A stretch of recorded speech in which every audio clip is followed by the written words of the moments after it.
नमस्ते आप सबको। आपका स्वागत है हमारे चैनल सब यहाँ तो जाएं कहाँ में। आज हम इस वीडियो में लाए हैं पर्यायवाची पार्ट 2। यदि आप हमारा फर्स्ट पार्ट नहीं देख पाए हैं तो प्लीज़ इसे ज़रूर देखिएगा, क्योंकि उसमें पर्यायवाची शब्दों के प्रति सामान्य जानकारी और उनकी विकास यात्रा के बारे में समझाया गया था। यदि आप उसे देखते हैं तो इस वीडियो को समझने में आपको आसानी होगी। तो चलिए अब हम शुरू करते हैं पर्यायवाची शब्द, जिसमें हम एक शब्द के पर्यायवाची शब्दों से अनेक शब्दों के पर्यायवाची शब्द बना पाएंगे।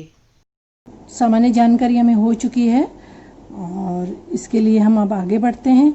तो क्यों ना सबसे पहले हम पानी से ही शुरू करते हैं। पानी, पानी के पर्यायवाची शब्द तो आपको याद ही होंगे, और नहीं हो तो बस एक कर लीजिए, उससे हम अनेक शब्दों के बना लेंगे।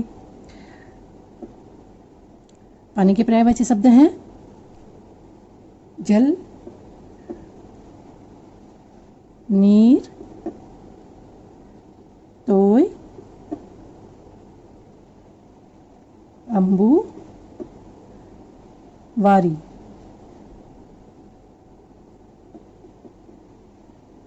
अब हम एक शब्द से अनेक शब्दों के पर्यायवाची शब्द बनाते हैं।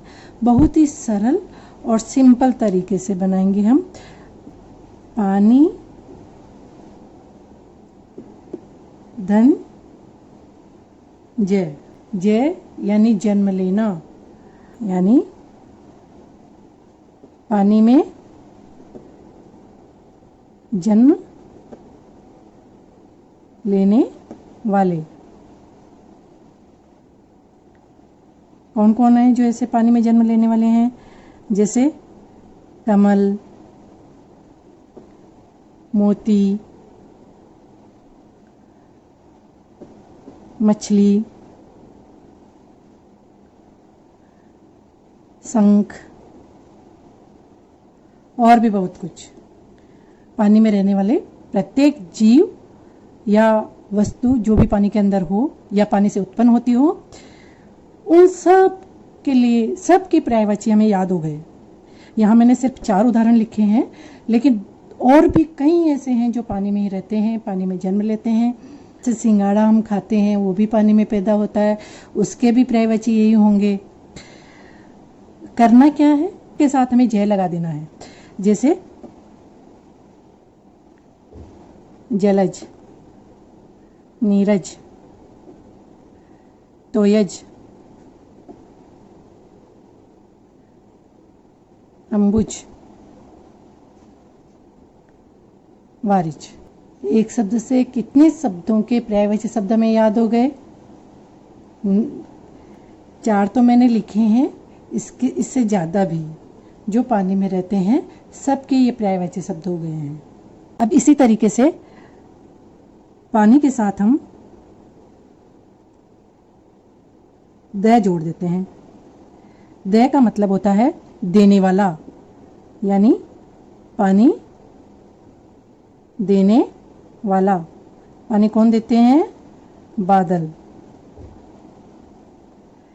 देखो, आपको बादल के भी पर्यायवाची शब्द याद हो गए। कैसे? सबके साथ द लगा देते हैं। जलद, नीरद,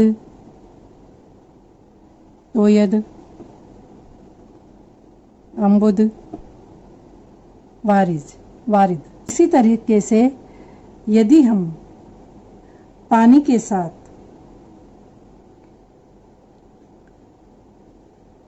धी जोड़ देते हैं, धी यानी अथाह मात्रा में,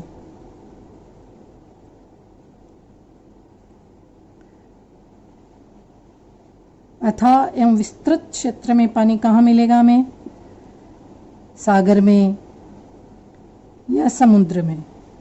तो आपको सागर के भी याद हो गए।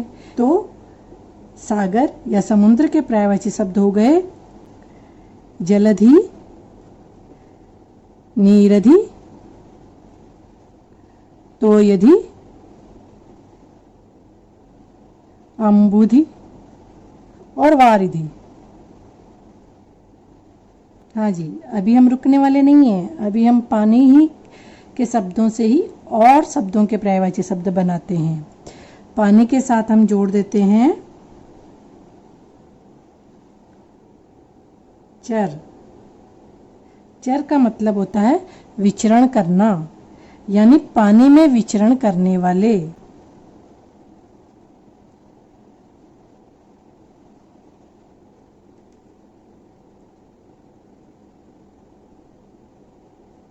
पानी में विचरण करने वाले जीव कोई सीमित नहीं है।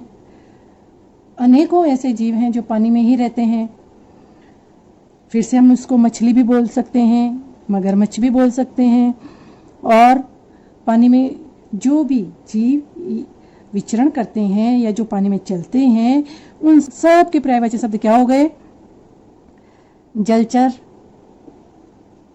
निरचर, तोयचर। इसी तरीके से इस एक उदाहरण से क्या साबित होता है? इससे यह साबित होता है कि शब्द कैसे बनते हैं। शब्द अपनी उत्पत्ति से अपने अनेक नाम कर लेते हैं, या जिसमें रहते हैं, जिसमें चलते हैं, जिनमें जीते हैं, उनके आधार पर भी अपने अनेक नाम रख लेते हैं और वही पर्यायवाची नाम या पर्यायवाची शब्द होते हैं। चलिए अब हम आगे बढ़ते हैं। अभी हमारी यात्रा रुकी नहीं है। अब इसी चर के साथ चर के आगे हम और शब्द जोड़ देते हैं। जैसे अगला हम शुरू करेंगे निशा, यानी कि रात्रि। रैन, रजनी, विभावरी, ये इसके पर्यायवाची शब्द हैं। जैसे पानी के साथ हमने चर जोड़ा और उसमें विचरण करने वाले, उसी तरीके से निशा के साथ हम चर जोड़ देंगे, यानी रात्रि में विचरण करने वाले।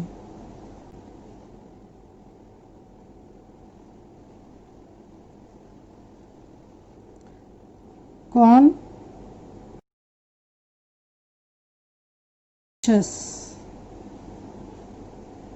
दानव, चोर और भी बहुत। इनको हम क्या कहेंगे? निशाचर।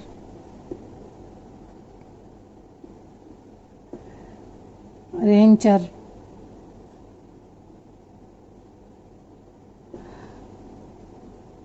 रजनीचर। इसके अलावा चर आकाश के साथ जोड़ देते हैं,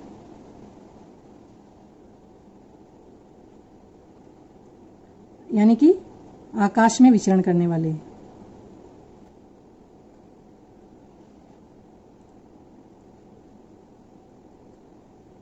कौन?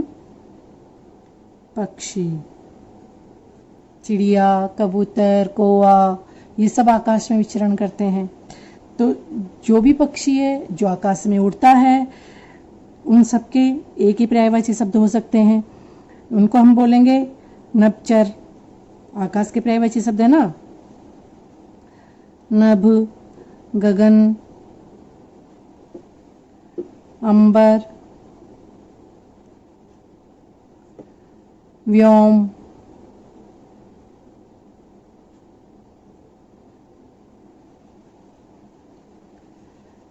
तो पक्षी के पर्यायवाची शब्द क्या हो गए?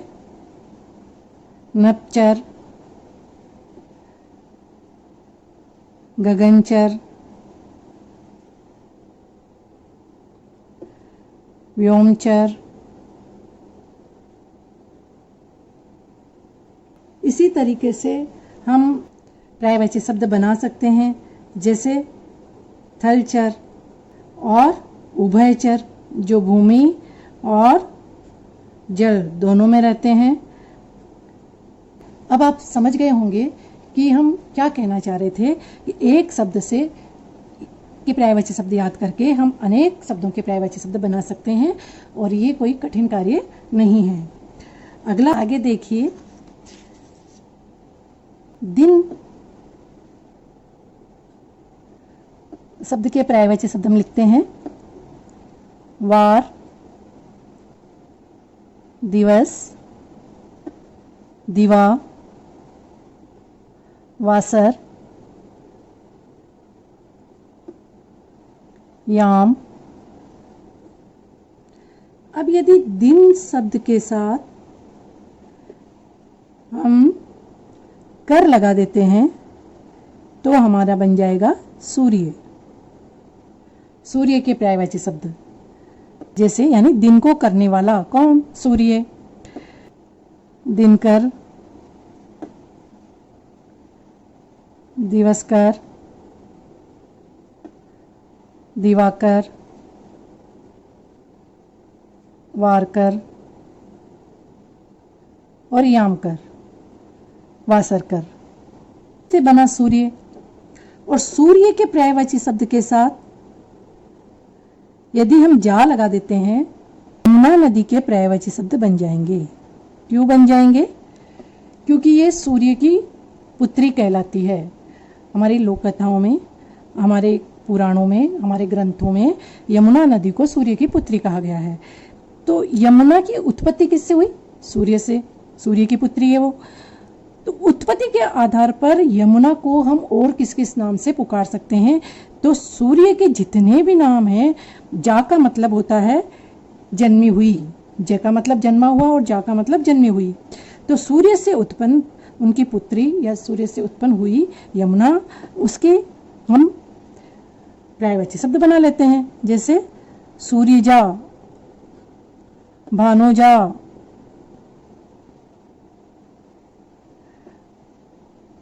दिनकरजा। सूर्य से उत्पन्न और कौन कौन है? अच्छा, उन सब के पर्यायवाची यही होंगे। अब हम एक और उदाहरण लेते हैं देव का। देव के पर्यायवाची शब्द हैं सुर, देव, अमर,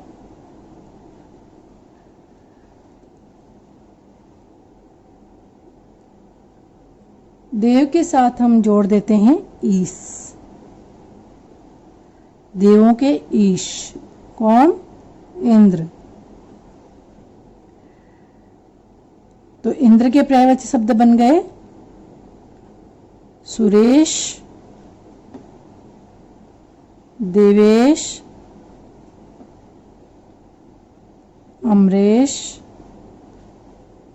जब हम ये पर्यायवाची शब्द बना रहे हैं तो इसके साथ साथ हमें संधि भी याद हो रही है।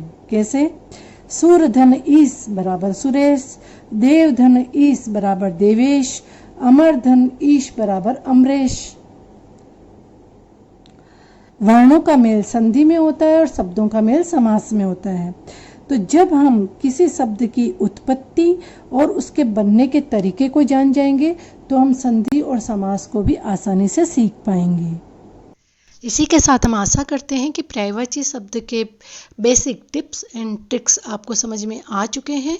हिंदी व्याकरण से संबंधित और भी अन्य किसी इकाई पर आपको टिप्स चाहिए तो आप हमारे कमेंट बॉक्स में लिख सकते हैं। जल्द से जल्द उस पर हम वीडियो लाने की कोशिश करेंगे। यदि आपको ये वीडियो पसंद आया हो तो इसे सब्सक्राइब करिएगा, सबके साथ शेयर कीजिएगा ताकि सबको भी इसका फ़ायदा मिल सके। धन्यवाद।